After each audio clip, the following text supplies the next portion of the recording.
sent in earlier. Rabbi Jacobson, welcome back to the ATIME auction. How are you tonight? Thank you so much. It's an honor and pleasure to be here. Thank you. So we're gonna get right to some of the questions that people sent in before, and we're going to see if anybody sends any questions. Hopefully we'll get to as many as we can. Somebody writes here, how do you deal with a child that can't accept any blame and will always shift the blame or deny that he did even though he won't get punished? Because he feels he's always, even though he's not really going to get punished, but it's always the animal's fault. It's always the animal's fault. He can't take any blame for himself. How do you deal with that? There is probably an underlying reason that this child feels so resistant to be able to accept accountability, which usually displays and expresses a lack of inner wholesomeness and confidence. And confident people can be vulnerable, could say, I'm sorry, could say I made a mistake, and can take accountability. So I think it's important to demonstrate to the child that he or she will be loved and accepted unconditionally and not judged despite their mistakes. In fact, our name as Jews, our name is Yehudim. Yehudim from the word Yehuda. And the Medrash says that comes from the word Haida'ah. Yehuda had the confidence and the courage to be able to say, I'm accountable. I'm the one to blame. Vayakir Yehuda vayem etzadka mimeni. Meaning an essential quality of being a Jew, to the point that is our very name, is the ability to be able to say, I'm imperfect, and that is part of my perfection. So I think we have to explain to our children that to be perfect is actually imperfect. A human being is somebody who stumbles, fails, makes mistakes, and learns from their mistakes to grow. Another question here, how do I teach my child self-defense without teaching him to do nekama at the same time? I don't see the contradiction at all between avoiding nekama and self-defense. Nekama means a person who's driven by the feeling of revenge. In other words, my opponent takes over my life to the point that they degrade me and make me join their playing field, that I am now obsessed with revenge. Self-defense is about accessing and actualizing your power mentally, physically, and emotionally. And it's a very blessed phenomenon to give a child the confidence to be able to cherish their body, to be able to protect themselves, is, I think, a very good thing. For many children, it may even be vital and extremely healthy. Very good way to build self-esteem and character. Some of them who are athletic by nature, it really enhances their health. And all of us, frankly, can use it. Jews should be strong and powerful on every single level. And let's remember what the Gemara says, Haba lahargach, hashkim lahargay. It has nothing to do with revenge. It has to do with morality. We live in a world where people have forgotten the important distinction between moral violence and immoral violence. Immoral violence is immoral. Moral violence is moral and sometimes obligatory.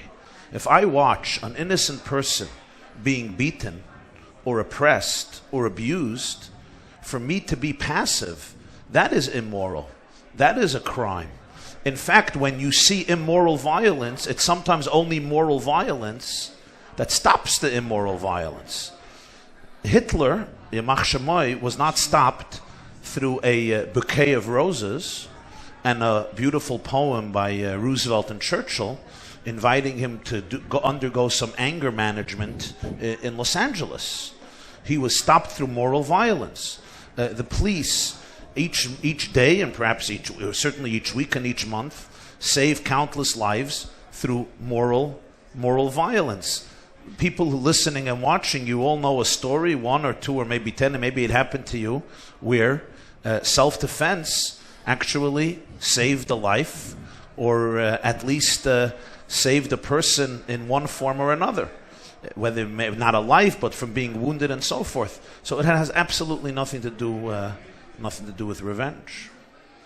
We just got on the tweet line, on the text line, question to Rabbi Jacobson: when should a parent hit their child, or should they at all? Ooh. It's a good one. I called ooh. I don't know what's so good about it, but when should a parent hit the child? I'll tell you. Here's the deal: never, ever, ever hit a child spontaneously in a moment of anger, because that has nothing to do with education. That has to do with vengeance and simply your need to let out steam because you're frustrated. But a child should not be the target of your frustration. A much better idea is take a bat, go to your garage, and bat your tire 350 times. If that doesn't help, I suggest 75 push-ups. If that still doesn't help, hit the gym or jog or take a swim and do 100 pull-ups. And if it still doesn't help, then go eat. But why? That usually always helps. That always calms them down. That always helps. They could come to the ice cream house and have some ice cream. Generally with men need to be fed and watered. So to hit a child out of the blue because I'm in a very bad mood has nothing to do with education. I believe in today's day and age, it's a very big mistake to hit a child. I do not see any real benefit coming out of it. Education, discipline, respect, long-term benefits of polishing your child's diamond, their soul. I don't see any benefits coming out of it. Sometimes we're so angry. Trach. Think about the times you were smacked. So I was going to go back. Were you smacked or beaten? But you know what? I never took my finger off the Platz when I got tattled with the finger because I knew I didn't. I got a patch. But today, I'm not saying it was right, but today you have nightmares when you point at the Platz. No, I don't point at the Platz. That's why you're in radio. Why aren't you by the books? Why are you in radio? Because we're not doing therapy here, but you're not going back there. You're not going back there. No. I think you have to be very, very careful. You don't want to destroy your child, their confidence, their trust in a moment of anger. Even if you believe, let's say, that hitting a child is productive, here is what I would suggest to you. In a moment of calmness and serenity, make a list of what sins your child does that deserves a patch. And follow that list. But if you make that list in a moment of relaxation, I want to see that list. I could almost promise you that it will be very, very hard for most functional people in a moment of relaxation to tell me what goes into that list. Most of our patching and smacking comes in a moment of our own frustration when we are not operating from a place of wholesomeness, confidence, and love. We're operating from a place of pettiness, narrowness, and anger. And that is not education. Well, somebody sent in a question here, and I want to expand on it a little bit. My first grade student wrote a sentence using the word home, and they wrote, "I hate my home."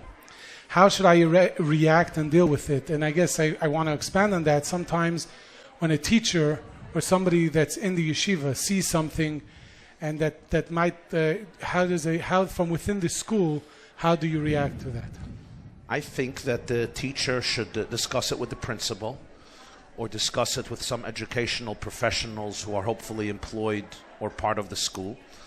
Maybe it would be appropriate after consultation to discuss it with mommy or with tati. Sometimes, let's face it, it means nothing. You know, when a child says, Tati, I hate you, or Mommy, I hate you, sometimes it's a good sign. Because in orphanages, children don't tell the people, I hate you, because they know that their position here is not confident. When you could tell Tati, I hate you, Mommy, I hate you, sometimes it's a good sign. But it's not always a good sign.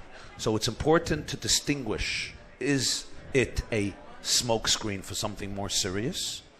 And, for this you have to know the child, know their background, know what's happening in the house, look for other symptoms, and sometimes it has to be addressed. It should not be ignored. Yeah. You have to consult either the school psychologist, the principal, maybe talk about it with the parents, maybe not. But the point is, seek advice, because if there's something more serious, it's our duty to address what may be happening what may be happening in the home. Sometimes children have a tendency when they really love something to say that they really hate it. You have to remember that too. How was the ice cream last night? Horrible. How was the trip? The worst trip in the world. But of course, when you see pictures of the trip, they're all smiles all day. So sometimes the confidence allows us to say, we hate it. So you really have to be able to distinguish between the two. It definitely shouldn't be ignored and to pursue it. And if it's a one-time... Whenever a child says something, you have to listen. One of the most important qualities of chinuch is to listen to your child, not to speak to your child, to listen. One of the most frequent terms used in Gemara is Tashma. Tashma means come and listen. The motto of the Jewish people is Shema Yisrael. Shema Yisrael. Listen. Don't speak. I know we love speaking. I'm the first one to maybe embody that. I have no idea. But with that, no. Can't relate. But let's pay tribute to all the thousands of people who are listening. There you go. Yeah, if not, we wouldn't be here. True. We may be talking. It's not like we're giving them much of a choice, though. But yeah, they could turn it off. They can turn it off. But it's which they may be doing already. Maybe they did already. So we could talk turn to it ourselves. Back on. That's fine. In chinuch, you have to listen to your child, and not only listen to what they say, listen to what they don't say. They once asked a great pianist, "Why are you so much more respected than other pianists?" Well, they all play, they all follow the notes. He says, "It's the pauses that make me unique. It's the pauses. It's what's between the lines. It's the pauses of your child that you got to listen to. It's what your child doesn't say. It's the gestures. It's the reactions." Sometimes parents are too busy and stressed. They don't listen to their children. Children speak. They speak at night. They speak in the bathtub. They speak during dinner. They speak in the car. They speak mesiach lefitume. They tell you a lot of things. Listen. Because if you don't listen, suddenly at the age of 15, you're like, wow, this was going on from 7? Why didn't I know about it? Mommy, I tried telling you. Tati, I tried telling you. Now, they don't speak to us like adults speak to us. They speak like children speak to us. We have to listen. Somebody wrote in a question here earlier, how do I know when to help my child but not help them that much where it's bailing them out for his mistakes? I'll tell you, the key here is there are 3 qualities that Teiros HaNister, Sifrei Musar, Hashkafa, Kabbalah, Chassidus speak about at length. And we're now in Sfiras Omer. There's Chesed, there's Gvura, and there's Tiferes. Chesed is Avram, Gvura is Yitzchak, and the deepest is Yaakov. All of his children joined Klal Yisrael, where Yitzchak had an Esav and Avram had a Yishmael. And the difference is, Chesed is love. Love, love, love. I just give. I will bail you out forever. And I don't demand accountability. And I can have a Yishmael. Yitzchak is very disciplined. It's quid pro quo. What you deserve is what you get. You earn what you create. Yaakov is the synthesizer. Tiferes means beauty. It also means empathy. Empathy means I don't have blind love. I don't spoil you rotten. But I don't sit as a detached disciplinarian and say, you know what? You didn't do the work. Suffer the consequences. I really empathize and try to feel what is the child going through. Ultimately, I want to build my child. I want my child to be a success story. Sometimes that means forget the rules, bail them out. Sometimes it means teach them a lesson, but always focus on what is going to be the impact on them. Don't be right, be smart, be empathetic. Tune in to what it will do to your child, because you will gain very little from sitting back one day and telling your therapist, I was doing the right thing. You may have been doing the right thing and you may go straight to Olam Haba. But you know what? You failed. There you go. I have a 2-year-old daughter who is very active and does a lot of trouble. That's good. How do I teach her to listen and do what she is told to do. She has a future on radio. I think that's a wonderful. She's 2 years old and making trouble. She's making trouble. That means she's active. Isn't it called the terrible twos for a reason? Yes. What was the terrible 20s? What would you like? What would you want her to do?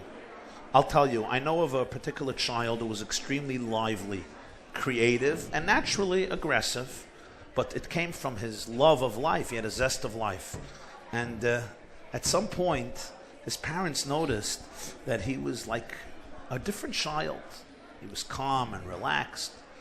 And the teacher met them at PTA, and the teacher says, you know, your child came in wild and lively, but Baruch Hashem, after 6 months, I trained him to sit in one place a whole day, and now he says nothing all day. The teacher was bragging, but it was a tragedy, because you don't want to stifle creativity. Remember, one of the very interesting mitzvahs in the Torah is that you were not allowed to be misares. We're not allowed to castrate. We're not allowed to eliminate the reproductive powers of even a dog, a cat, a non-kosher animal. You're never allowed to destroy its procreative ability. Why? You know, what do farmers do with bulls? Bulls could go crazy. Bulls could go crazy. You know how many problems they have with cats in Yerushalayim? You ever in Yerushalayim, you saw cats? So they gave a simple suggestion. Why don't we eliminate their ability to reproduce? You're not allowed to. The Rebbeinu Shalom says, even a cat, don't destroy its koyach hayitzira, its power to create. Remember, Yetzer and Yotzer are the same thing. The Yetzer is directly associated with your creative power. Creative powers can be destructive, but they have to be harnessed. So your 2-year-old is making trouble. That's a wonderful sign. You don't want to stifle her energy. You want to politely and gently teach her about her great power, her beautiful potential, and most importantly, that she is a reflection of Hashem's light. How do I deal with a neighbor who has a negative effect on my 8-year-old son? They live next door, and I don't know how to deal with it. Another ooh. That's a wonderful question.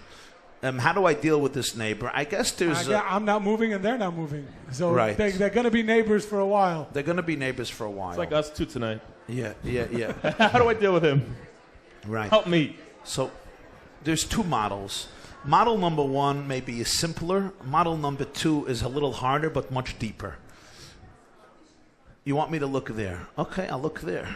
But I'm talking to them, but I guess I'll look there. I'm loving this. I'm gaining so much. Fine. Model number private cheer. Personally, yes. Model number 1 is, and it's important to maintain, if there's seriously negative influences, you have to create borders and boundaries.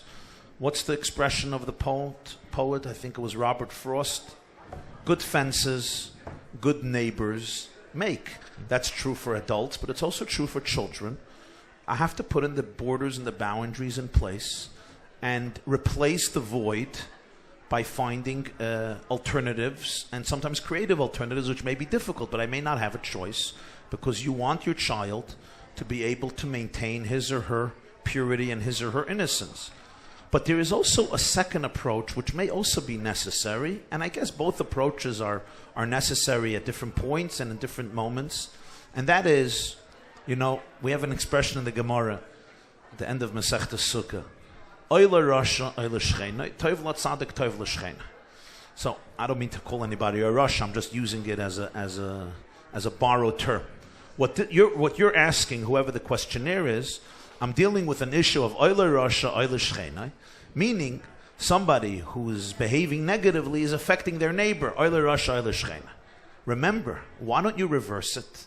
Instead of saying they're the Rasha and you're the Shachen, why don't we make you should become the tzaddik? They'll become the shachin of the tzaddik, so it will be toiv la tzaddik, toiv l'shcheinai. In other words, empower your child to become a mashpia, not a mekabel. Empower your child to become a leader who will inspire the other child. That way, you don't only put him on the defensive, you put him on the offensive. You give him the ability to be able to touch another person's life. And you may be shocked of how your child will take to that and live up to that mission and calling. Can I ask a question at a time? Please do. I just want to ask a question. Is it safe to send a child into such a situation? Meaning, as much as you empower him, you make him the good guy, but you're still putting him together with a friend. This you have to judge individually, the type of child you are. Some children are very docile and submissive, and therefore they don't have the koyach of hashpah. They just absorb everything. So you really have to know the child, the characteristics of the child, the characteristics of their neighbor.